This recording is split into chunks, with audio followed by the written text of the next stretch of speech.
This has been a truly remarkable year.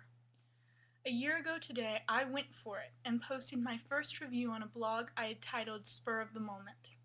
Until the time came to actually name the site, I was planning to call it POV, Point of Voice. I have no namer's remorse. The Mod Podge bookshelf named itself quite aptly. The name reflects my bookshelves, my varied taste in literature, art, music, and language. Mod Podge also describes my past year. It's thrown together in a series of moments that have finally allowed me a place to belong and a safe haven to call my own. You see, a year ago things were difficult. In fact, things are still difficult. But I have found a constant amid a tempest. I found a community and a home. A year ago, I started making friends who were just like me. I want to take a minute and list all of them. Individually, thank you all from the bottom of my heart. It is the best and sincerest way I know how to do this. You've each given me a moment, or a series of them, that will mean more than you will ever know. Andy, Amy, Abigail, Kit, and Austin from Reading Teen, thank you for raising me up. James from Bookchic, thank you for recognizing me from around the blogosphere only 5 months into this venture, and for adding all those exclamation points after my name when you saw I was coming to New York. Anna Isley from Squeaky Books, for being my tech HTML computer's genius and never hesitating to include me on her list of allies. To Monday moms, who when they began following this blog in its early stages made me choke back a sob of pure joy. To Christy, the story siren, who encouraged me the first time I had a bad blogging experience and thought about shutting the site down. Thank you also for adding me to your blog roll only 10 days after it went live. To Shannon from Books Devoured, for sitting next to me at a book event when I had no one. And to Michelle Ball of Hook to Books, who sat on the other side. To Cindy and Kendra from Books Complete Me, not only did your blog help inspire MPB, you've each inspired me to begin again and to keep starting new chapters.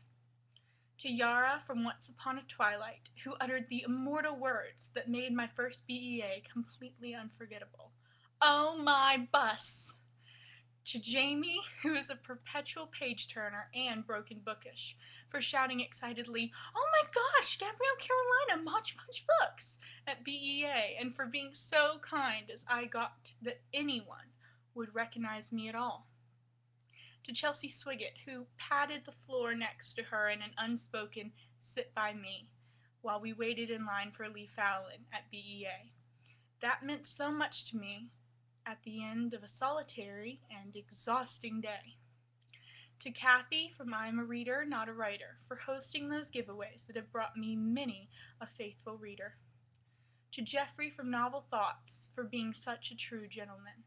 To Cindy from Princess Bookie, Angel from Reading Teen, Holly from Good Golly Miss Holly, Sab from YA Bliss, Amber from Page Turners, Miranda from Just Read Books, Brittany from Reading Nook, Icy from Icy Books.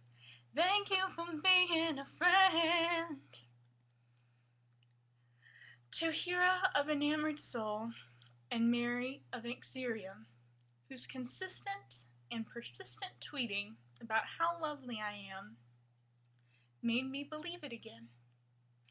To Amy, who is both the backseat reader and the backseat writer, I am blessed to have found you and to be able to share with you all that I do.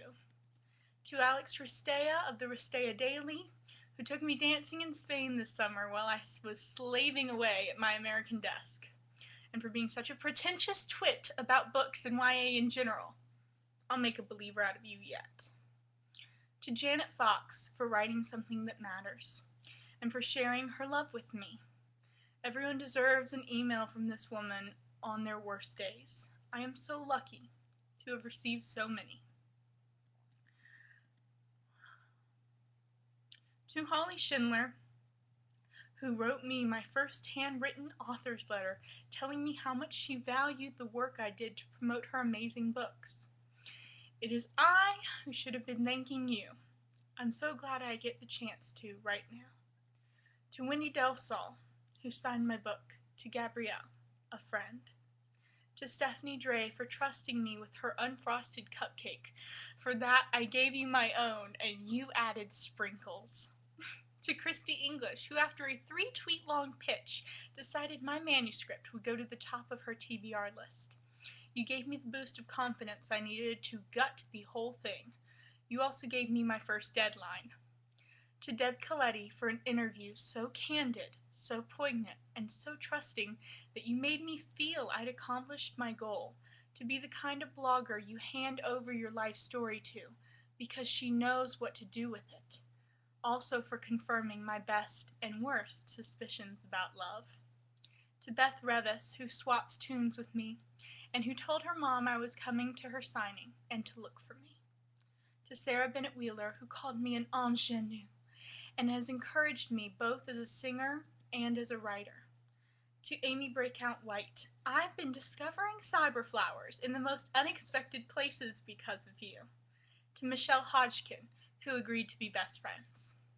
To Jandy Nelson, Lauren Oliver, Maggie Steveotter, Libba Bray, Tara Kelly, Julie Kagawa, Kim Culbertson, Cindy Pond, Melina Marchetta, Lisa Bergine, Shannon Hale, Suzanne Collins, Cynthia Voigt, and Sarah Dessen, and to all of those above who have made me want to tell my own stories, who have made me want to create, who have made me a better writer just by bleeding on the pages of their own work.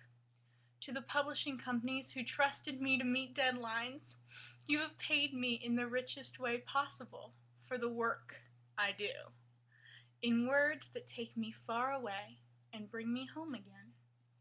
To my mom and dad, two of my very first followers, who haven't stopped staring in wonder as I explain more and more about the fantastical new world I'm living in. And lastly, to my readers. I have readers. I am humbled that you listen to me ramble. I'm pleased when you comment and say I'm pretty, or funny, or wise, or entertaining. And I'm so truly blessed to have you. I'm so truly blessed to have all of you. To all of you who have taken me 365 days in, here's to the next 365. Cheers.